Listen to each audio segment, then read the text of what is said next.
আজও দেশের বিভিন্ন মহাসড়কে চলাচল করছে সিএনজি অটোরিকশা ও 3 চাকার যান। ছোট গাড়ির জন্য আলাদা লেন তৈরির আশ্বাস সড়ক মন্ত্রীর। গ্যাটকো দুর্নীতি মামলায় বেগম জিয়ার 2টি রিট আবেদন খারিজ। 2 মাসের মধ্যে নিম্ন আদালতে আত্মসমর্পণের নির্দেশ। জাতীয় পার্টি নেতা ও সংসদ সদস্য এম এ হান্নানের বিরুদ্ধে প্রমাণ মিলেছে 71 মানবতা বিরোধী অপরাধের। বাগেরহাটের সিরাজ মাস্টার সহ দুজনের রায় 11 আগস্ট। ঘূর্ণিঝড় কোমেনের কারণে প্রায় 200 কোটি টাকা ক্ষতির শিকার চট্টগ্রাম বন্দর। আন্তর্জাতিক জলবায়ু তহবিলের কাছে ক্ষতিপূরণ চাইবে বন্দর কর্তৃপক্ষ। এবং অতিবৃষ্টি আর অনাবৃষ্টিতে ক্ষতিগ্রস্ত যশোরের হ্যাচারিগুলো। ভরা মৌসুমেও নেই রেনু ও পোনার বেচা বিক্রি। প্রায় 150 কোটি টাকা ক্ষতির দাবি হ্যাচারি মালিকদের।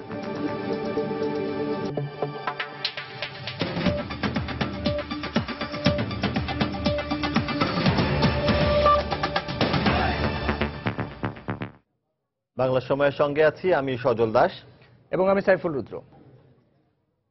সরকারি নিষেধাজ্ঞা অমান্য করেই দেশের বিভিন্ন স্থানে মহাসড়কে সিএনজি অটোরিকশা ও 3 চাকার যান চলাচল করছে। তবে সেই সংখ্যা তুলনামূলক অনেকটা কম। আবার ভিন্ন চিত্র দেখা গেছে অনেক মহাসড়কেই। নিষেধাজ্ঞা মোতাবেক পুরোপুরি বন্ধ রয়েছে 3 চাকার গাড়িগুলো। এতে যেমন দুর্ভোগে পড়েছেন যাত্রীরা, তেমনি বিপাকে রয়েছেন চালক ও সংশ্লিষ্ট সবাই। বিভিন্ন জেলা থেকে প্রতিবেদক ও প্রতিনিধিদের পাঠানো তথ্য ও ছবি নিয়ে ডেস্ক রিপোর্ট। সরকারি নিষেধাজ্ঞার পরও সকাল থেকেই রাজশাহীর বিভিন্ন মহাসড়কে সীমিত আকারে চলছে ইজি বাইক, মাহেন্দ্র ও অটোরিকশা সহ বিভিন্ন ধরনের 3 চাকার যান। তবে নির্বাহী ম্যাজিস্ট্রেটের ভ্রাম্যমাণ আদালত চলাকালীন মহাসড়কে তেমন একটা যানবাহন চলাচল করতে দেখা যায়নি। জীবন ও জীবিকার তাগিদেই মহাসড়কে যানবাহন চালাতে বাধ্য হচ্ছেন বলে জানিয়েছেন চালকরা। যে মহাসড়কে চলছে কারণ যে হঠাৎ করে ধরেন যে গাড়ি ঘোড়া যদি বন্ধ করে দেয়, তো আমরা ধরেন তো গরিব মানুষ কি করে খাওয়া দাওয়া করবো। আমাদের সপ্তাহে 4000 5000 করে কিস্তি লাগে। আমাদের অনেক টাকা ঋণ, এগুলা ঋণ পরিশোধ আমরা করবো কিভাবে? কুমিল্লায় ঢাকা চট্টগ্রাম মহাসড়কেও সীমিত আকারে চলছে 3 চাকার যান। তবে 3 হুইলার মালিক ও চালকরা তাদের 6 দফা দাবি আদায়ে আন্দোলন চালিয়ে যাওয়ার ঘোষণা দিয়েছেন। সব মানুষ মারা যাইতেছে, কিন্তু শুধু সিএনজি, শুধু একটাই দোষ সিএনজির অদক্ষ ড্রাইভার। আসলে বাসের কি অদক্ষ ড্রাইভার নাই? বাসের কি ভালো ড্রাইভার অ্যাক্সিডেন্ট করে না? এতদিনের যে অভ্যস্ত হঠাৎ করে আমরা একদিনে আংশিক নামিয়ে আনতে পেরেছি, এটা আমি মনে করি আমার পুলিশ বাহিনীর সার্থকতা। ঢাকা সিলেট মহাসড়কে 3 চাকার যান চলাচল করলেও তা বন্ধে তেমন তৎপরতা চোখে পড়েনি। তবে সরকারি এই নিষেধাজ্ঞাকে অযৌক্তিক দাবি করে তা বন্ধে কঠোর আন্দোলনের হুমকি দেন চালক ও মালিকরা। নিয়ন মোহাইমিন, সময় সংবাদ। আগামীতে মহাসড়কে ছোট গাড়ি চলাচল করার জন্য আলাদা লেন করা হবে বলে জানিয়েছেন সড়ক পরিবহন ও সেতুমন্ত্রী ওবায়দুল কাদের। তার আগ পর্যন্ত মহাসড়কের 3000 কিলোমিটার রাস্তায় 3 চাকার কোনো যানবাহন চলাচল করতে পারবে না বলেও জানান তিনি। সকালে চট্টগ্রামের একটি রেস্টুরেন্টে শহীদ শেখ কামালের জন্মবার্ষিকী উপলক্ষে আয়োজিত আলোচনা সভায় তিনি এই কথা বলেন। আমরা প্রত্যেক 4 লেনের পাশে বাইলেন করব, যাতে ছোট ছোট যানবাহনগুলো চলতে পারে, সাধারণ মানুষ এসব যানবাহনগুলো ব্যবহার করে। 3000 কিলোমিটার রাস্তা আমরা CNG, easy bike, nosimon, Korimon এইসব গাড়িগুলো যেগুলো দুর্ঘটনার কারণ হচ্ছে, সেগুলো বন্ধ করার জন্য আমরা নির্দেশ দিয়েছি। আমরা ও সিএনজি চালকদের জীবনও রক্ষা করতে চাই। ইজি বাইক চালকরাও, তাদেরও গরিব মানুষ, আজকে জীবিকার জন্য তারা যে গাড়ি চালায়, যেখানে জীবনই থাকবে না সেখানে জীবিকার মানবতা অর্থই। এদিকে সরকারি নিষেধাজ্ঞা অমান্য করে এখনো ময়মনসিংহের মহাসড়কগুলোতে চলছে সিএনজি অটোরিকশা। তবে ফেনীর মহাসড়কের চিত্র ভিন্ন। সেখানে 3 চাকার যান চলাচল বন্ধ রয়েছে। এই মুহূর্তে ঢাকা চট্টগ্রাম মহাসড়কের ফেনীর লালপুর এলাকায় আছেন রিপোর্টার আতিয়া সজল এবং ঢাকা ময়মনসিংহ মহাসড়কের দীঘারকান্দা বাইপাসের মোড়ে আছেন রিপোর্টার হারুনুর রশিদ। প্রথমে চলে যাচ্ছি আতিয়া সজলের কাছে। সজল, আপনাকে জানিয়ে রাখি, সরকার যে নিষেধাজ্ঞা জারি করেছে মহাসড়কগুলোতে 3 চাকার গাড়ি চলাচলের উপরে, যে নিষেধাজ্ঞা জারি করেছে, সেই নিষেধাজ্ঞা জারির পর থেকেই যে আইন শৃঙ্খলা বাহিনী রয়েছেন তারা সেই নিষেধাজ্ঞা বাস্তবায়নে ধরপাকড় শুরু করে এবং যাদের আইনানুগ ব্যবস্থা নেওয়া শুরু করে। এবং এরই প্রতিবাদে গত 2 তারিখে ফেনীর যে মোহাম্মদ আলী, ঢাকা চট্টগ্রাম মহাসড়কের মোহাম্মদ আলী এলাকা, লালপোল এবং সিলোনিয়া এলাকা সহ বেশ কয়েকটি পয়েন্টে শ্রমিকরা, অটোরিকশা মালিক সমিতিরা রয়েছেন সিএনজির, তারা আন্দোলন করেছেন এবং সেই রোড ব্যারিকেড দিয়েছিল। সেই রোড ব্যারিকেড সরাতে গিয়ে পুলিশ প্রশাসনের সাথে সংঘর্ষ হয়েছিল এবং ঘটনা নিয়ন্ত্রণে পুলিশ কিন্তু গুলিও বিনিময় করেছিল। কিন্তু সর্বশেষ কথা হলো এত কিছুর বিনয় হলো হঠাৎ করে এই সিদ্ধান্ত যখন আসে তখন এতে করে বিপাকে পড়ে যে টমটম মালিকের পাশে যে সিএনজি গাড়ি আছে তারা এবং এই পরিবহনের উপরে নির্ভরশীল যাত্রীরাও। বিশেষ করে মহাসড়কের আশেপাশে যেসব এলাকা রয়েছেন তারা শহরমুখী হতে হলে এই পরিবহনগুলোতে নির্ভরশীল হয়ে আসতে হয়। তাদের যেসব যাত্রী রয়েছে তাদের দাবি একটাই যে এই ধরনের সিদ্ধান্ত বাস্তবায়ন করতে হলে প্রথমে শহরমুখী গণপরিবহন মহাসড়কে বৃদ্ধি করতে হবে যাতে করে তারা শহরে আসতে পারে। কিন্তু এই ব্যবস্থা না করে তারা এই সিএনজি গুলা বা 3 চাকার গাড়ি নিষিদ্ধ করার জন্য তারা বিপাকে পড়তে হয়েছে। অন্যদিকে সিএনজি গাড়ি যারা মালিক রয়েছেন এবং শ্রমিক রয়েছেন তাদের দাবি যে সিএনজিতে গ্যাস নিতে হলেও মহাসড়কে আসতে হয় এবং এক শহর থেকে আসা যাওয়ার পথে এই মহাসড়কগুলো টাচ দিতে হয়। গতকাল এই বিষয়ে জেলা প্রশাসকের সম্মেলন কক্ষে পুলিশ প্রশাসন এবং যে ওই শ্রমিক সংগঠন রয়েছে তাদের সাথে একটা বৈঠক হয়েছে। সেই সম্মেলনের এবং সেই বৈঠকে যে সিদ্ধান্তগুলো হয়েছে তাদের শ্রমিকদের দাবি ছিল যা মালিক সমিতির দাবি ছিল মহাসড়কে উঠার জন্য, কিন্তু প্রশাসন থেকে একদম অনড় অবস্থা সরকারের সিদ্ধান্ত বাস্তবায়নের জন্য। তারা যে অজুহাতগুলো দিয়েছিল যে গ্যাস নিতে হলেও মহাসড়কে উঠতে হবে, তবে জেলা প্রশাসন থেকে জানানো হয়েছে শুধুমাত্র সোনাগাজী উপজেলায় যাওয়ার জন্য ওই সড়কে কোনো সিএনজি পাম্প নেই। বাকি যে সড়কগুলো রয়েছে আঞ্চলিক সেখানে কম বেশি সিএনজি পাম্প রয়েছে যেখান থেকে সিএনজি রিচার্জ করা যাবে। এবং অন্য যে সিদ্ধান্ত হয়েছে যে শহরমুখী আসতে হলে শহরের মহাসড়কের পাশে এসে রাস্তার এপারে গিয়ে যাত্রী নামিয়ে দিয়ে যাত্রী শিফট করে রাস্তার অপর প্রান্তে গিয়ে যাত্রী আবার উঠবে এবং শহরমুখী হবে এবং এভাবে আসা যাওয়া করবে। কিন্তু এক্ষেত্রেও কিন্তু যাত্রীদের সড়ক পারাবার একটা ঝুঁকি রয়েই যায়। সবশেষ কথা হলো যে এই আজকেও এই নিয়ন্ত্রণের জন্য সড়কে গাড়ি নিয়ন্ত্রণের জন্য বা উঠান নিষেধের জন্য 2টি পয়েন্টে 2টি ভ্রাম্যমাণ আদালত জেলা প্রশাসন পক্ষ থেকে পুলিশ প্রশাসনকে সাথে নিয়ে করা হয়েছে এবং সেই জেলা 8টি গাড়িকে জরিমানা করা হয়েছে প্রায় 2500 টাকার মতন। আর এইভাবে একদিকে পুলিশ প্রশাসন নিয়ন্ত্রণের চেষ্টা করছে, অন্যদিকে শ্রমিক সংগঠনে যারা রয়েছে যাত্রীরা রয়েছেন তারা বাধ্য হয়ে সড়কে উঠে যাচ্ছেন। তারপর এখনো পর্যন্ত আমরা গাড়ি দেখছি যখন তৎপরতা শুরু হয় তখন কিছুটা কমলো, যখন যে আইনশৃঙ্খলা বাহিনীর তৎপরতা কমে যায় ঠিক তখনই আবার গাড়ি ঘোড়া যে সিএনজি গুলো বা 3 চাকার গাড়িগুলো মহাসড়কে বৃদ্ধি পায়। এই ছিল ফেনীর সর্বশেষ অবস্থা। আমরা এখন একই বিষয় জানতে ঢাকা ময়মনসিংহ মহাসড়কে যাব, সেখানে রয়েছেন আমাদের সহকর্মী হারুনুর রশিদ। দর্শক, লালপুর এলাকার থেকে জানাচ্ছিলেন আমাদের সহকর্মী আতিয়া সজল। এখন চলে যাচ্ছি ঢাকা ময়মনসিংহ মহাসড়কের দিঘরকান্দে, সেখানে আছেন আমাদের রিপোর্টার হারুনুর রশিদ। আগস্টের 1 তারিখ থেকে সারা দেশের মহাসড়কগুলোতে ত্রিহুইলার, সিএনজি, অটোরিকশা এবং নসিমন, করিমন সহ যে ত্রিচক্র যান রয়েছে যে যানবাহনগুলো সরকার নিষিদ্ধ ঘোষণা করেছে, সেই নিষিদ্ধ ঘোষণা করা হলেও ময়মনসিংহের যে মহাসড়ক রয়েছে ঢাকা ময়মনসিংহ মহাসড়ক, সেই ঢাকা ময়মনসিংহ মহাসড়কে কিন্তু এখন পর্যন্ত সেই ত্রিহুইলার যান চলাচল বন্ধ হয়নি। আমরা দেখেছি সকাল থেকেই আজকে সকাল থেকেই ঢাকা ময়মনসিংহ সড়কের বিভিন্ন জায়গায় আমরা দেখেছি যে ত্রিহুইলার যানবাহন চলাচল করেছে। আমরা চলাচল করতে দেখেছি যে সিএনজি চলাচল করেছে, অটোরিকশা চলাচল করেছে এবং মহেন্দ্র সহ যে অন্যান্য 3 চাকার যে যানবাহনগুলো রয়েছে, যে যানবাহনগুলো নিষিদ্ধ ঘোষণা করেছে সরকার, সেই যানবাহনগুলোকে আমরা এই ঢাকা ময়মনসিংহ মহাসড়কে চলাচল করতে দেখেছি। তবে একটা বিষয় লক্ষণীয় যে অন্যান্য সময় নিষেধাজ্ঞার আগে যে হারে এই রাস্তায় ওই সমস্ত যানবাহনগুলো চলাচল করত, ঠিক এখন তার চেয়ে কিছুটা কম, কিন্তু একেবারেই বন্ধ হয়নি। আমরা আসলে এই ঢাকা ময়মনসিংহ মহাসড়কে এই ত্রিহুইলার যানবাহন চলাচল বন্ধের জন্য এখন পর্যন্ত তেমন কার্যকর কোনো প্রশাসনের পক্ষ থেকে পদক্ষেপ দেখিনি যে চূড়ান্তভাবে এটি বন্ধ করে দেওয়ার জন্য, যার ফলে স্বাভাবিকভাবেই এই রুটে বিভিন্ন ধরনের যেমন অটো, টেম্পো, সিএনজি সহ যে ত্রিহুইলার যানবাহন যেগুলো সরকার নিষিদ্ধ করেছে সেগুলো চলাচল করছে। আমি এই বিষয়ে কথা বলেছিলাম ময়মনসিংহের পুলিশ সুপারের সাথে। তিনি জানিয়েছেন যে ঢাকা ময়মনসিংহ মহাসড়কে তাদের অভিযান অব্যাহত রয়েছে। ত্রিহুইলার যানবাহন সরকার যেগুলো নিষিদ্ধ ঘোষণা করেছে সেই যানবাহনগুলো চলাচলে যাতে বন্ধ করা যায় সেজন্য তাদের অভিযান চলছে। আমি বিআরটি এর সাথে কথা বলেছি। বিআরটি এর কর্মকর্তারা আমাকে জানিয়েছেন যে ময়মনসিংহ জেলায় 4100 নিবন্ধিত সবুজ যে সিএনজি অটোরিকশা রয়েছে, সেই সিএনজি অটোরিকশাগুলো রয়েছে 4100 সিএনজি অটোরিকশা। এছাড়া বেসরকারিভাবে এবং যারা সিএনজি অটোরিকশার সাথে জড়িত শ্রমিক মালিক তাদের সাথে আমরা কথা বলেছি। তারা যেটা জানিয়েছেন যে প্রায় 7-8 হাজারের মতো এই ধরনের সিএনজি ময়মনসিংহ ময়মনসিংহ জেলায় চলাচল করে। আমি শ্রমিক নেতাদের সাথে কথা বলেছি এবং অটো সিএনজির মালিকদের সাথে কথা বলেছি। তারা জানিয়েছেন যে এভাবে হঠাৎ করে বন্ধ করে দেওয়ার কারণে তারা অনেকটা বিপর্যয়ের মধ্যে পড়েছেন এবং তারা একটা সমস্যার মধ্যে পড়েছেন এবং তারা এই নিষেধাজ্ঞা প্রত্যাহারের দাবি জানিয়েছেন, অথবা 4 লেন যে রুটগুলো রয়েছে মহাসড়কের পাশে আলাদা একটা লেন তৈরি করার দাবি জানিয়েছেন, যেগুলো থেকে তারা এই সিএনজি অটো রিক্সাগুলো চলাচল করতে পারবেন। আরেকটা বিষয় জানিয়ে রাখছি যে ঢাকা ময়মনসিংহ মহাসড়ক ছাড়া ময়মনসিংহ কিশোরগঞ্জ, ময়মনসিংহ শেরপুর, ময়মনসিংহ জামালপুর যে আঞ্চলিক মহাসড়কগুলো রয়েছে সেই মহাসড়কগুলোতেই পুরোদমেই সিএনজি এবং 3 হুইলার যানবাহন চলাচল করছে। তো সব মিলিয়ে এই ছিল এখানকার সর্বশেষ খবর। ফেনীর লালপুর এলাকা থেকে জানাচ্ছিলেন আমাদের সহকর্মী আতিয়া সজল, এবং ঢাকা ময়মনসিংহ মহাসড়কের দীঘার কান্দা বাইপাস মোড় থেকে জানাচ্ছিলেন আমাদের সহকর্মী হারুনুর রশিদ। বিএনপি চেয়ারপারসন বেগম খালেদা জিয়ার বিরুদ্ধে গ্যাটকো দুর্নীতি মামলা বৈধ বলে রায় দিয়েছেন হাইকোর্ট। একই সঙ্গে রায়ের কপি হাতে পাওয়ার 2 মাসের মধ্যে বেগম জিয়াকে বিচারিক আদালতে আত্মসমর্পণেরও নির্দেশ দিয়েছেন আদালত। মামলার বৈধতা ও কার্যক্রম স্থগিত চেয়ে বেগম জিয়ার 2টি আবেদন খারিজ করে এই আদেশ দিয়েছেন হাইকোর্ট। এদিকে রায়ের বিরুদ্ধে উচ্চ আদালতে আপিল করার সিদ্ধান্তের কথা জানিয়েছেন বিএনপি নেত্রীর আইনজীবীরা। 7 বছরের বেশি সময় ধরে হাইকোর্টের নির্দেশে বিএনপি চেয়ারপারসন বেগম খালেদা জিয়ার বিরুদ্ধে দুদকের করা গ্যাটকো মামলার কার্যক্রম স্থগিত ছিল।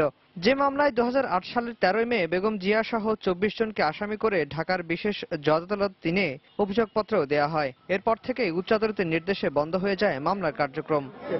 বুধবার মামলার বৈধতা সংক্রান্ত হাইকোর্টে ঝুলে থাকা বেগম জিয়ার 2টি আবেদন খারিজ করে দিয়ে রায়ের কপি পাওয়ার 2 মাসের মধ্যে বেগম জিয়াকে বিচারিক আদালতে আত্মসমর্পণের নির্দেশ দেন হাইকোর্ট। মহামান্য হাইকোর্ট ডিভিশন 2টি রুলই খারিজ করে দিয়েছেন, স্টে ভ্যাকেট করে দিয়েছেন এবং 2 মাসের মধ্যে বেগম খালেদা জিয়াকে নিম্ন আদালতে আত্মসমর্পণ করার নির্দেশনা দিয়েছেন। দুদকের আইনজীবী আরো জানিয়েছেন, দুর্নীতির প্রাথমিক প্রমাণ পাওয়ায় এই আদেশ দিয়েছেন আদালত। প্রাইমা ফেসি কিছু অপরাধের উপাদান আছে, সেই অপরাধের উপাদান এই মামলায় রিট জুডিশিয়ালি ডিটারমিন করা যাবে না। অপরাধ হয়েছে প্রাইমা ফেসি, এটা বোঝা যাচ্ছে, কিন্তু কতটুকু এটা ট্রায়াল কোর্ট বিচারিক আদালত নির্ধারণ করবে সাক্ষ্য প্রমাণের ভিত্তিতে। এদিকে মামলাটিকে রাজনৈতিক উদ্দেশ্য প্রণোদিত দাবি করে এই রায়ের বিরুদ্ধে উচ্চ আদালতে আপিল করার কথা জানিয়েছেন বেগম জিয়ার আইনজীবীরা। একই ধরনের মামলায় আমাদের বর্তমান ক্ষমতাসীন প্রধানমন্ত্রী শেখ হাসিনাকে তার মামলা খারিজ করে দেওয়া হয়েছে।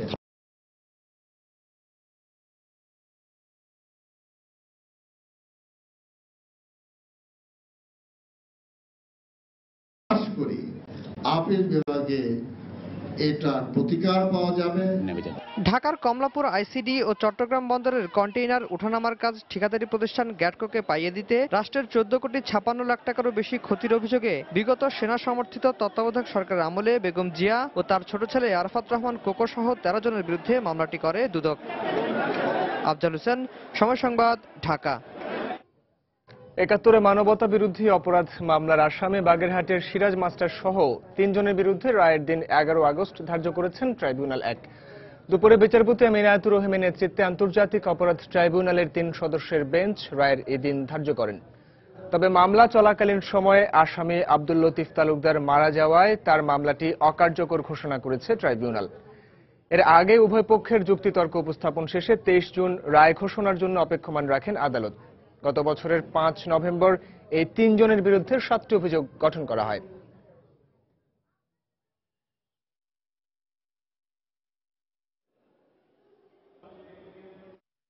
কিশোর বয়স থেকে গণতন্ত্রের চর্চা বাড়ানোর জন্য মাধ্যমিক স্কুল, দাখিল মাদ্রাসা ও কারিগরি বিদ্যালয়ে স্টুডেন্টস ক্যাবিনেট গঠন করার সিদ্ধান্ত নিয়েছে সরকার। এ লক্ষ্যে দেশের 487টি উপজেলা ও 8টি মহানগরের 1043টি শিক্ষা প্রতিষ্ঠানে আগামী 8 আগস্ট নির্বাচন অনুষ্ঠিত হবে বলে জানিয়েছেন শিক্ষামন্ত্রী নুরুল ইসলাম নাহিদ। সচিবালয়ে এক সংবাদ সম্মেলনে শিক্ষামন্ত্রী কথা বলেন। তিনি বলেন, গণতান্ত্রিক মূল্যবোধের প্রতি শ্রদ্ধাশীল হওয়ার পাশাপাশি নির্বাচিত এই ক্যাবিনেট পরিবেশ সংরক্ষণ, সংস্কৃতি ও ক্রীড়া উন্নয়ন সহ বিভিন্ন দিবস পালনে ভূমিকা রাখবে। 6ষ্ঠ থেকে 10ম শ্রেণী পর্যন্ত প্রতি শ্রেণী থেকে 1 জন করে 5 জন এবং সর্বোচ্চ ভোট প্রাপ্ত 3টি শ্রেণীর 3 জন নিয়ে মোট 8 সদস্য বিশিষ্ট এই ক্যাবিনেট গঠন করা হবে। নির্বাচনে মোট 6,24,532 জন শিক্ষার্থী সরাসরি ভোটের মাধ্যমে 8,344 জন প্রতিনিধিকে নির্বাচিত করবে বলে জানিয়েছেন শিক্ষামন্ত্রী। স্কুল বাছাই করেছি সব থানা থেকেই, একটা মাধ্যমিক স্কুল, একটা মাদ্রাসা আর একটা কারিগরি স্কুল। মূল লক্ষ্যটা হবে স্টুডেন্টস ক্যাবিনেটের কিশোর বয়স থেকে যাতে গণতন্ত্র চর্চার একটা অভ্যাস গড়ে ওঠে এবং গণতান্ত্রিক মূল্যবোধের প্রতি তার একটা শ্রদ্ধাশীল হয়ে উঠতে পারে। স্কুল ক্লাসরুম বা ক্লাসের কার্যক্রমের ক্ষেত্রে তারা এই প্রতিনিধিরা সহযোগিতা করবেন। 27শে জুলাই মনোনয়নপত্র এটা দাখিলের তারিখ ছিল, যে 8ই আগস্ট 8টা থেকে দুপুর 1টা পর্যন্ত বিরতিহীনভাবে ভোট চলবে। এরপরে তারাই গণনা করবে, তারাই রেজাল্ট দিবে। এমন একটা পরিবেশ সৃষ্টি করা হবে যে হারবে সে বিজয়ীকে অভিনন্দন জানাবে। বাংলা সময় আরো থাকছে। দক্ষিণাঞ্চলে বন্যা দেখা দিলেও পানির অভাবে আমন চারা রোপণ করতে পারছে না গাইবান্ধার কৃষক। জলবায়ু পরিবর্তনকে দায়ী করছেন কৃষিবিদরা। এবং বরগুনায় নিখোঁজের একদিন পর মাছের ঘের থেকে শিশুর লাশ উদ্ধার, অভিযুক্ত একজন আটক।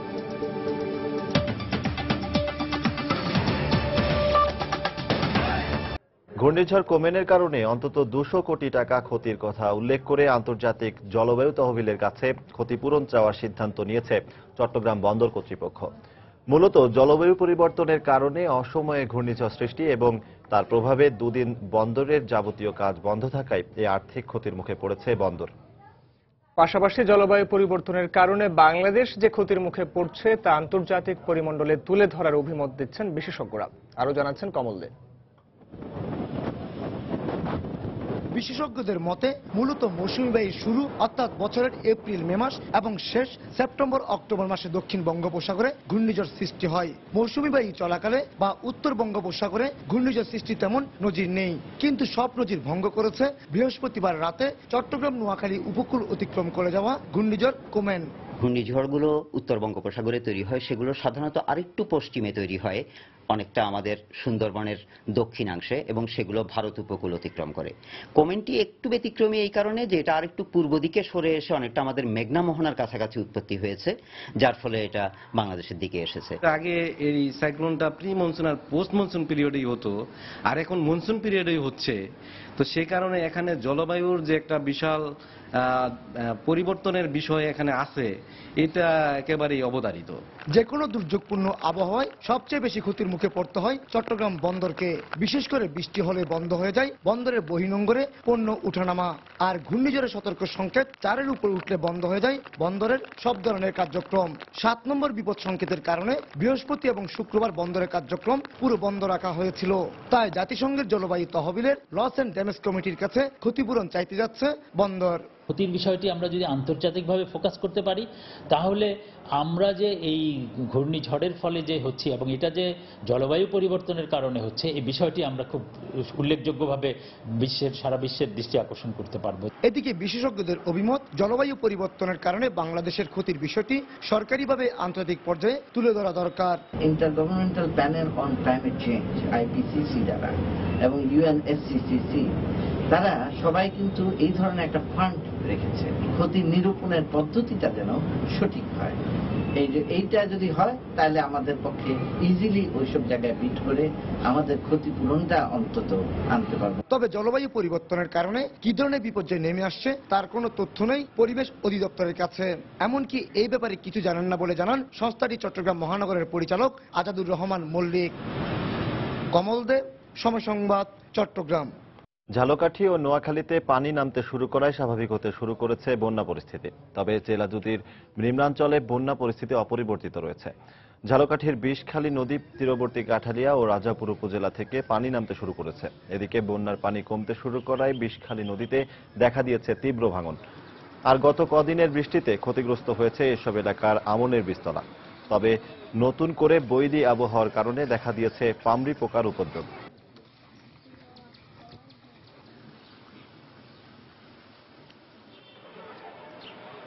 এদিকে নোয়াখালীর সদর, সেনবাগ, কবিরহাট ও সুবর্ণচর উপজেলায় পানি নামতে শুরু করায় স্বাভাবিক হতে শুরু করেছে বন্যা পরিস্থিতি। তবে বেগমগঞ্জ উপজেলার নিম্নাঞ্চলের 8টি ইউনিয়নের 150টি গ্রামের মানুষ এখনও পানিবন্দী রয়েছেন।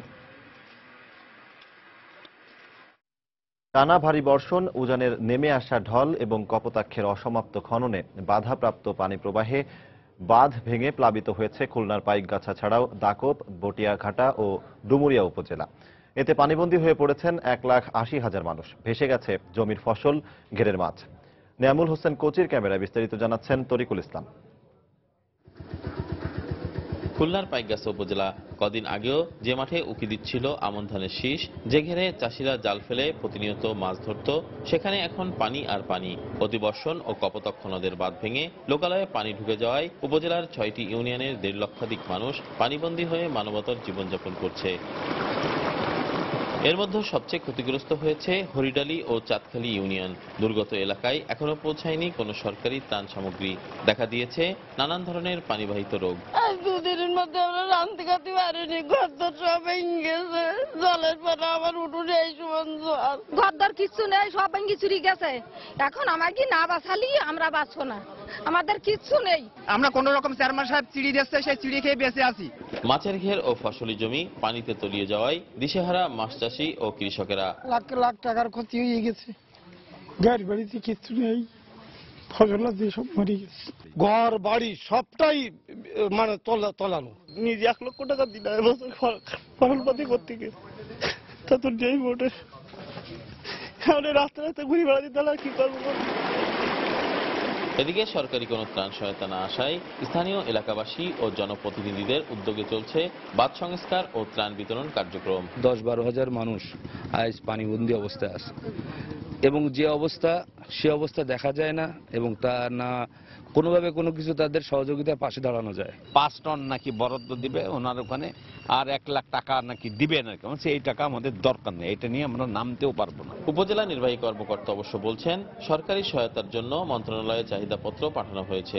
সরকারকে জানিয়েছি যে আমাদের চাহিদা সেটা আমরা দিয়েছি, সেটা আমরা পেলে আমরা জনগণকে দিব আর কি। আর এখন চেয়ারম্যানরা তারা নিজেদের উদ্যোগে এই আপদকালীন লোকজনদেরকে সহযোগিতা করছে। পাইকগাছা ছাড়াও দাকব, বটিয়াঘাটা ও ডুমুরিয়া উপজেলার প্রায় 30,000 মানুষ পানিবন্দী হয়ে পড়েছে। তরিকুল ইসলাম, সময় সংবাদ, খুলনা। উপকূলবর্তী দক্ষিণাঞ্চলের জেলাগুলো যখন বন্যার পানিতে ভাসছে, তখন পানির অভাবে আমন চারা রোপণ করতে পারছে না উত্তরের জনপদ গাইবান্ধার কৃষকরা। বাধ্য হয়ে অনেকেই সেচ দিয়ে চারা রোপণ করছেন। এমন পরিস্থিতির জন্য জলবায়ু পরিবর্তনের প্রভাবকে দায়ী করেছেন কৃষিবিদরা। লোকসান পোষাতে কৃষকদের পাশে সরকারের দাঁড়ানো দরকার বলে মনে করেন কৃষক নেতারা। গাইবান্ধা থেকে ওবায়দুল ইসলামের ছবিতে হেদায়েতুল ইসলাম বাবুর প্রতিবেদন। নীলাকাশ জুড়ে জমাট বাঁধা সাদা কালো মেঘ, মেঘের ফাঁকে ফাঁকে কখনো উত্তপ্ত রোদ। আকাশে মেঘ জমলেও বৃষ্টি না থাকায় আমনের আবাদ নিয়ে হতাশ কৃষক। চাষিরা শেষ পর্যন্ত জমিতে সেচ দিয়ে আমন চারা রোপণ করছেন।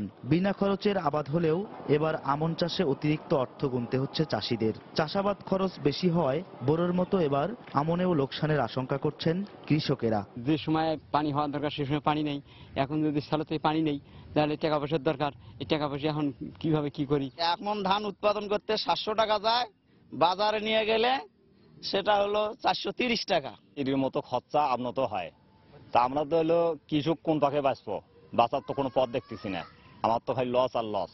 বড় আবাদে লোকসানের পর আমন নিয়ে স্বপ্ন দেখলেও চাষিদের চোখে মুখে এখন দুশ্চিন্তার ছাপ। তাই তাদের ক্ষতি পুষিয়ে দিতে সরকারিভাবে কৃষকদের সহায়তা প্রদানের দাবি কৃষক নেতাদের। এই বিপদের হাত থেকে যদি চাষিদেরকে রক্ষা করতে হয়, তাহলে আমি মনে করি যে সরকারের অতি দ্রুত কৃষি সহায়তা একটা কর্মসূচি চালু করা দরকার।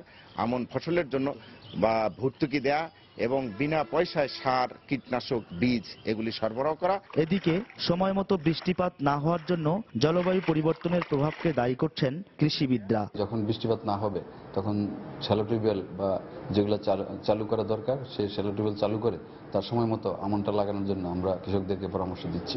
গত বছর জুলাই মাসে গাইবান্ধা কৃষি বিভাগ বৃষ্টিপাত রেকর্ড করে 162 মিলিমিটার। চলতি বছর জুলাই মাসে রেকর্ড করা হয় 130 মিলিমিটার বৃষ্টি।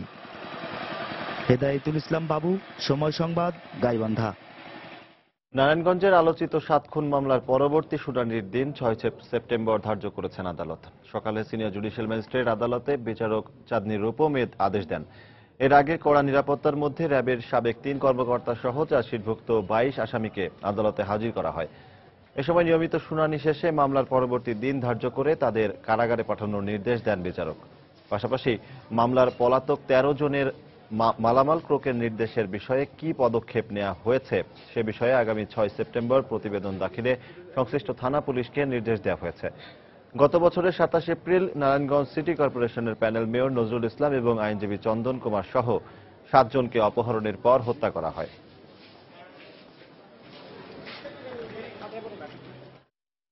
জেল হাজতে যে 22 জন আসামি আছে তাদেরকে আদালতে উপস্থাপন করা হয়েছে, কিন্তু এই একটি মামলার এজাহারকারী নিহত নজরুল ইসলামের স্ত্রী সেলিনা ইসলাম ইতিপূর্বে যে অভিযোগপত্রটি দায়ের করা হয়েছে সেই অভিযোগপত্রের বিরুদ্ধে নারাজি দরখাস্ত দায়েরের পরে সেটা নামঞ্জুর হওয়ার কারণে দায়রা জজ আদালতে সেই আদেশের বিরুদ্ধে একটি রিভিশন মামলা দায়ের করার কারণে আজকে এলসিআর দায়রা জজ আদালতে ছিল, যার জন্য আজকে ওই মামলায় কোনো সিদ্ধান্ত এখন পর্যন্ত হতে পারে নাই। কুড়িগ্রামের রৌমারী উপজেলার 3টি ইউনিয়ন পরিষদের নির্বাচন অনুষ্ঠিত হয়েছে। উপজেলার দাঁতভাঙ্গা, বন্দবের ও চরশোলমারীতে সকাল 8টায় ভোট গ্রহণ শুরু হয়ে চলে বিকেল 4টা পর্যন্ত। এখন উৎসবমুখর পরিবেশে চলছে ভোট গণনা। নির্বাচনে চেয়ারম্যান পদে 20 জন, সংরক্ষিত নারী ওয়ার্ড সদস্য পদে 52 জন এবং সাধারণ ওয়ার্ড সদস্য পদে 167 জন প্রার্থী প্রতিদ্বন্দ্বিতা করছেন। 3 ইউনিয়নে ভোটার 60,562 জন। 2003 সালে দাঁতভাঙ্গা ও বন্দবের ইউনিয়ন পরিষদের সবশেষ নির্বাচন অনুষ্ঠিত হয়। পরে 2012 সালের 4 জুন এই 2 ইউনিয়নের কিছু এলাকা নিয়ে চরশোলমারী নামে নতুন আরও একটি ইউনিয়ন পরিষদ গঠনের ঘোষণা দেওয়া হয়। এ সময় সীমানা নিয়ে একটি মামলা হলে এই 2 ইউনিয়নে আর নির্বাচন অনুষ্ঠিত হয়নি। পরবর্তীতে মামলাটি নিষ্পত্তির পর 2014 সালে নতুন ইউনিয়ন চরশোলমারীর গঠন করা হয়। এরপর নির্বাচন কমিশনের নির্দেশনা অনুযায়ী আজ এই নির্বাচন অনুষ্ঠিত হয়।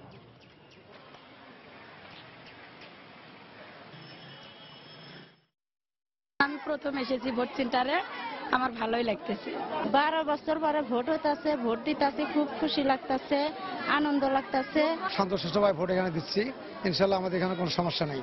ভোট সুষ্ঠু চলছে, কোনো গ্যামজাম নাই, আমরা খুবই নিরাপত্তায় ভোট দিতে আসছি। সকাল 8টা থেকে নির্বাচন শুরু হয়ে গেছে। আমরা আশা করছি আমাদের আইন শৃঙ্খলা পরিস্থিতি সুষ্ঠু থাকবে। সার্বিকভাবে আমরা এটা উৎসবমুখর পরিবেশে এই নির্বাচন নিতে পারবো। শিশু রাকিব হত্যার প্রতিবাদে খুলনায় বিভিন্ন সংগঠনের উদ্যোগে মানববন্ধন কর্মসূচি পালিত হয়েছে। সকালে শহরের রূপসা মাধ্যমিক বিদ্যালয়ের সামনে এই কর্মসূচি পালিত হয়। এ সময় এই বিদ্যালয়ের শিক্ষক শিক্ষার্থী সহ চিলড্রেন ফোরাম, 30 নম্বর ওয়ার্ড শিশু সুরক্ষা ফোরাম এবং জাগ্রত যুব সংঘ নামে কয়েকটি সংগঠন যৌথভাবে এই কর্মসূচিতে অংশ নেয়। এ সময় তারা রাকিব হত্যার সঙ্গে জড়িতদের দৃষ্টান্তমূলক শাস্তির দাবি করেন। এছাড়া নগরীর পিকচার প্যালেস এবং ডাকবাংলো মোড়ে একই দাবিতে মানববন্ধন করেছে মানবাধিকার বাস্তবায়ন সংস্থা সহ বেশ কয়েকটি সংগঠন।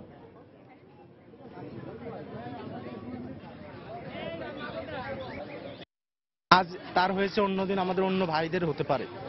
এর বিচার চাই আমরা চাই খুব শীঘ্রই এই বিচারকাণ্ডের যাতে খুব শীঘ্রই এর সুবিচার হয়, আর চাই না ভবিষ্যতে এরকম হত্যাকাণ্ড আর ঘটুক। শিশু রাকিব হত্যা সহ সকল শিশুদের যাতে এভাবে অকালে প্রাণ দিতে না হয় সেজন্য সরকার কঠোর আইন করুক, যাতে শিশু নির্যাতন অবিলম্বে বন্ধ হয়। বরগুনায় নিখোঁজের একদিন পর মাছের ঘের থেকে 11 বছরের এক শিশুর লাশ উদ্ধার করেছে পুলিশ। এই ঘটনায় অভিযুক্ত একজনকে আটক করা হয়েছে। পুলিশ জানায়, সোমবার বিকেল থেকে শিশু ইউসুফ নিখোঁজ ছিল। এরপর অনেক খোঁজাখুঁজির পর সন্ধান না পাওয়ায় পুলিশে খবর দেয় স্বজনরা। পরে গতকাল বিকেলে আমখোলা গ্রামের একটি মাছের ঘের থেকে তার লাশটি উদ্ধার করা হয়। এ ব্যাপারে ইউসুফের বাবা বাদী হয়ে তালতলী থানায় একটি মামলা দায়ের করেছেন। এতে পূর্ব শত্রুতার জের ধরে হত্যাকাণ্ডটি ঘটানো হয়েছে বলে উল্লেখ করা হয়। লাশের কপালে আঘাতের চিহ্ন রয়েছে বলে জানিয়েছে পুলিশ। এদিকে বিকেলে লাশ বাড়িতে পৌঁছানোর পর স্বজনদের কান্নায় ভারী হয়ে ওঠে এলাকার পরিবেশ।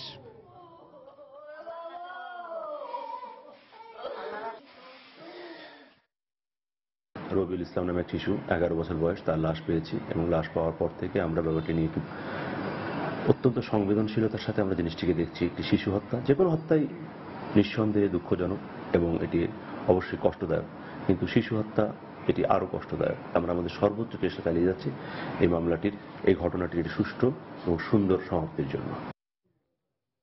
চাঁদপুরের শিশুকন্যাকে পিটিয়ে হত্যা মামলায় গ্রেফতার মা ও বাবাকে হাজতে পাঠানোর নির্দেশ দিয়েছেন আদালত। দুপুরে জুডিশিয়াল ম্যাজিস্ট্রেট আদালতের বিচারক তাসলিমা শারমিন এই আদেশ দেন। ময়নাতদন্তের প্রতিবেদন না পাওয়ায় পুলিশের আবেদনের উপর শুনানি শেষে এই নির্দেশ দেওয়া হয়। মামলার বিবরণে জানা যায়, গতকাল শাহরাস্তি উপজেলার তারাপুর গ্রামে জিনের অলৌকিক ক্ষমতা দেখাতে গিয়ে 3 বছরের কন্যা সুমাইয়াকে পিটিয়ে হত্যা করে মা আমেনা বেগম ও বাবা ইমরান হোসেন। খবর পেয়ে লাশ উদ্ধার করে ময়নাতদন্তের জন্য চাঁদপুর জেনারেল হাসপাতালে পাঠায় পুলিশ। এ ঘটনায় রাতে মামলা দায়েরের পর গ্রেফতার করা হয় অভিযুক্তদের। নির্মম শিশু হত্যার জন্য আমরা নিয়মিত মামলা রুজু করছি এবং তাদেরকে অ্যারেস্ট করছি, পিতা এবং মাতাকে অ্যারেস্ট করছি। এটা সুষ্ঠু তদন্তপূর্বক যথাযথ ব্যবস্থা গ্রহণ করা হবে। গাইবান্ধায় রাস্তা সংস্কারের দাবিতে সড়কে ধানের চারা রোপণ করে ব্যতিক্রমী প্রতিবাদ কর্মসূচি পালন করেছেন কয়েক গ্রামের মানুষ। দুপুরে সুন্দরগঞ্জ উপজেলায় স্কুল বাজার ও পশ্চিম শিবগ্রাম এলাকায় এই কর্মসূচি পালিত হয়। এতে স্থানীয়দের পাশাপাশি বিভিন্ন বিদ্যালয়ের শিক্ষার্থীরা সড়কে ধানের চারা রোপণ করেন। পরে বিক্ষুব্ধ এলাকাবাসী সেখানে দাঁড়িয়ে মানববন্ধন করেন। এ সময় তারা অভিযোগ করে বলেন, প্রতি বছর বর্ষা মৌসুমে সামান্য বৃষ্টিতেই এই রাস্তা চলাচলের অযোগ্য হয়ে পড়ে। এতে চরম দুর্ভোগ পোহাতে হয় শিক্ষার্থী ও এলাকাবাসীকে।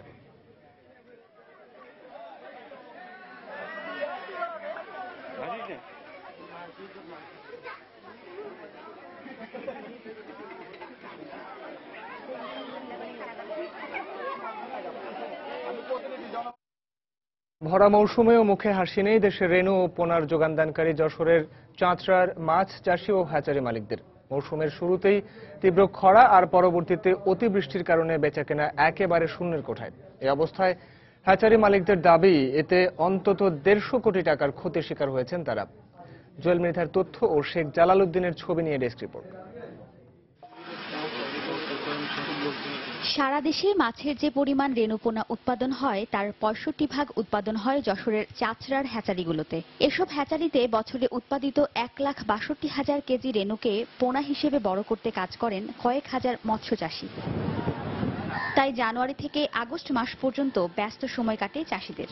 তবে এ বছর মৌসুমের শুরুতেই তীব্র খরা এবং পরবর্তীতে অতিবৃষ্টির কারণে ব্যস্ত চাঁচড়া মৎস্যপল্লী এখন খাখা করছে। মাছ নিয়ে বসে থাকলেও দেখা নেই ক্রেতার। ফলে বড় ধরনের লোকসানের দুশ্চিন্তায় সময় কাটছে তাদের। এই বছর যে পরিস্থিতি বন্যার, আমাদের কোটি কোটি টাকার মাছ মারা গেছে। প্রত্যেক বছর দেখাচ্ছে ম্যাক্সিমাম 1-1.5 কোটি টাকা মাছ বেচা কেনা করি। এই বছর 20-30 লক্ষ টাকা মাছ বেচা কেনা হয়েছে। ঘের ফেরে সব ভেসে গেছে, আমাদের সেরকম অবস্থা ভালো যাচ্ছে না। 60% রেণু বেচা কেনা হয় এই চাষরাত থেকে। এই সিজনে মনে করেন যে 10% রেণু বেচা কেনা হয়নি।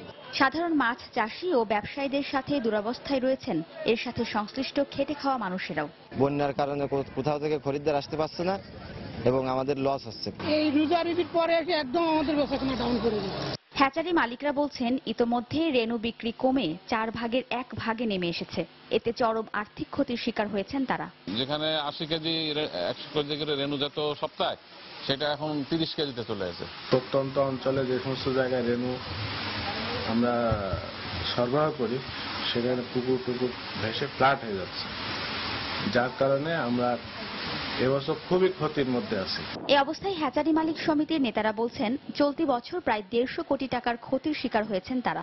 আজকে মাছ চাষিরা কিভাবে আমাদের এই ক্ষতিকে পোষায় নেবে সেটা নিয়ে আমরা চিন্তিত।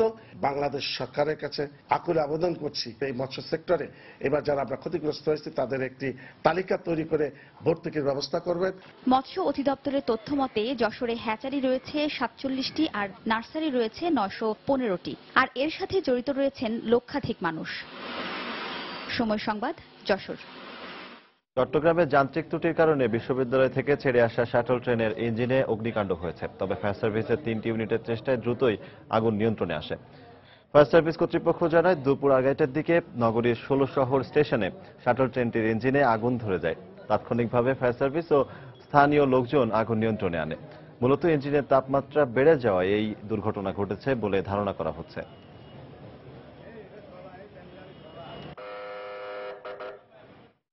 ডিজেল চালিত ইঞ্জিন স্পুলিং আছে, এই স্পুলিং ওভারহিটের কারণে এখানে ঘর্ষণ হয়, ঘর্ষণের ফলে আগুনটার সূত্রপাত হয়। শেরপুরে 8 বছরের শিশু অপহরণের অভিযোগে গ্রেফতারকৃত 3 জনকে 5 দিনের রিমান্ড দিয়েছেন আদালত। দুপুরে chief judicial magistrate Mohammad Saifur Rahman এই আদেশ দেন।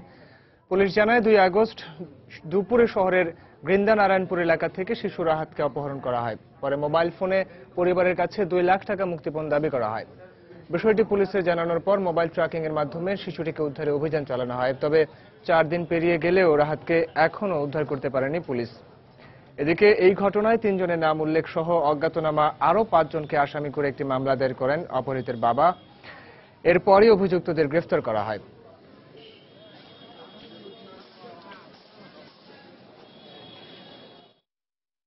7 দিনের পুলিশ রিমান্ডের আবেদন করে। রাষ্ট্রপক্ষের শুনানির পরে 3 জন আসামিকে বিজ্ঞ সিজেএম মহোদয় 5 দিনের রিমান্ড মঞ্জুর করে। কিশোরগঞ্জে 8ম শ্রেণীর ছাত্র প্রান্ত হত্যার বিচারের দাবিতে মানববন্ধন ও বিক্ষোভ মিছিল করেছেন এলাকাবাসী। দুপুরে শহরের কালীবাড়ির সামনের সড়কে ঘণ্টাব্যাপী মানববন্ধন করা হয়। এতে বিভিন্ন স্কুলের শিক্ষার্থীরা অংশ নেন। এ সময় দ্রুত প্রান্ত হত্যাকারীদের গ্রেফতার করে বিচারের আওতায় আনার দাবি জানান বক্তারা। এর আগে প্রান্ত স্মৃতি সংসদের আয়োজনে একটি বিক্ষোভ মিছিল নিয়ে শহরের বিভিন্ন সড়ক প্রদক্ষিণ করা হয়।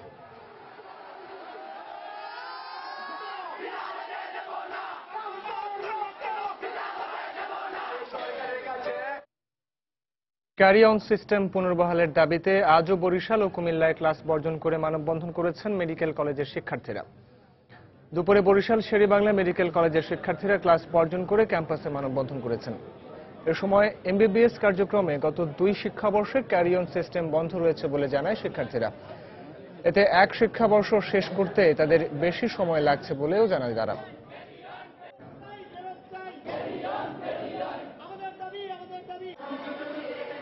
এদিকে সকালে জেলার প্রেস ক্লাবের সামনে এই মানববন্ধন অনুষ্ঠিত হয়।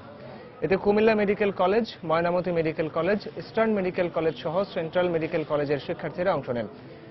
এ সময় ক্যারিয়ন প্রথা পুনর্বহাল করা না হলে আরও কঠোর আন্দোলনের হুঁশিয়ারি দেন শিক্ষার্থীরা।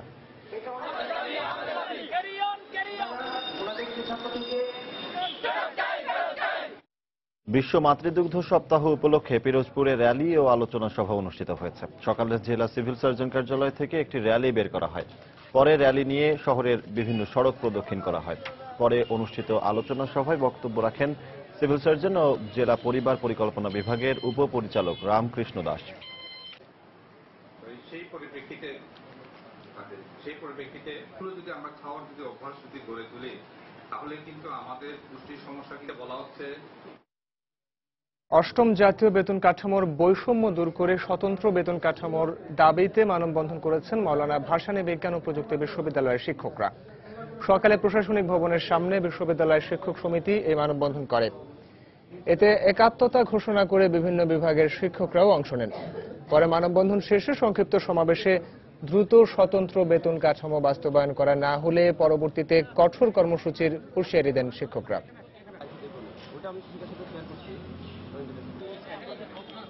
জামালপুর ও নেত্রকোনায় শুরু হয়েছে 7 দিনব্যাপী বৃক্ষ মেলা।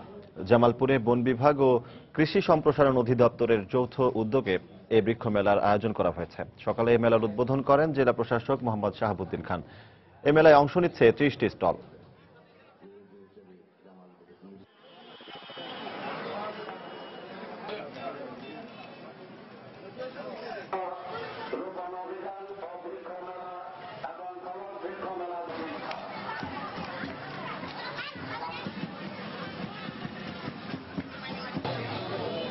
এছাড়া নেত্রকোনায় পুরাতন কালেক্টরেট উন্মুক্ত প্রাঙ্গণে আয়োজিত বৃক্ষ মেলায় অংশ নিয়েছে 25টি স্টল। এতে স্থান পেয়েছে দেশি বিদেশি বিভিন্ন প্রজাতির ফলদ ও ঔষধি গাছ। বন বিভাগ ও কৃষি সম্প্রসারণ অধিদপ্তরের যৌথ উদ্যোগে শুরু হওয়া এই মেলা শেষ হবে 8 আগস্ট।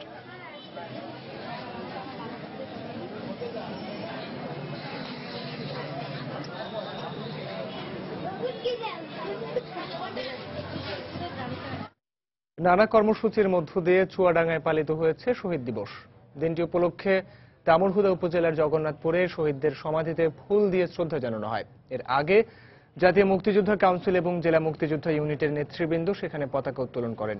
এ সময় শহীদদের পরিবার, সামাজিক, সাংস্কৃতিক ও রাজনৈতিক দলের নেতাকর্মীরা উপস্থিত ছিলেন। পরে শহীদ চত্বরে আয়োজিত আলোচনা সভায় মুক্তিযুদ্ধের ইতিহাস নিয়ে আলোচনা করা হয়। 1971 সালের 5 আগস্ট মুক্তিযুদ্ধ চলাকালীন হত্যা করা হয় চুয়াডাঙ্গার 8 মুক্তিযোদ্ধাকে। স্বাধীনতার পর থেকে শহীদদের স্মরণে এই দিনটি উদযাপন করে আসছে চুয়াডাঙ্গাবাসী।